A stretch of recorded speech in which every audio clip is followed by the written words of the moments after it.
the American No, Jew. I don't mean that. We wouldn't exist without the American Jew. Right. Let's be honest.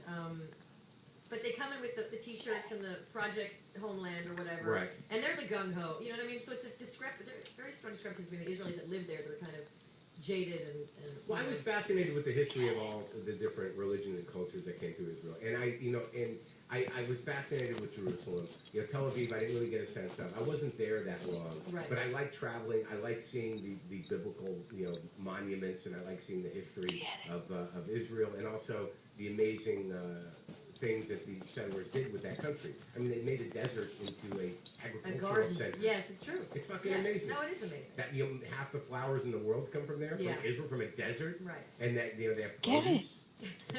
There's citrus. Yes, they move water Like, around. yeah, they do. There's aqueducts. I mean, it's. Did you do a kibbutz too, or once you do the army, you don't have to do a kibbutz? You don't. I mean, the kibbutz is now also defunct. I slept with guys in the kibbutzim. I had like a kibbutz fetish when I first moved to Israel.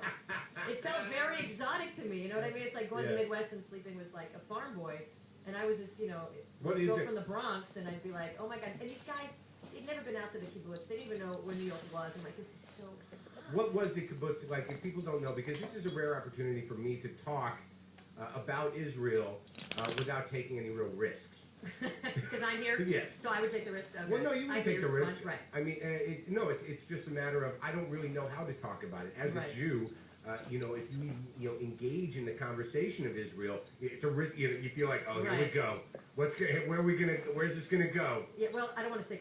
I think the problem is that you have the two categories of American Jews. You have the ones that Israel can do no wrong, and let's donate those dollars. Then you have the ones that are like, I'm embarrassed to be a Jew. I'm embarrassed to be connected to Israel. Yeah, the first group being the Republicans.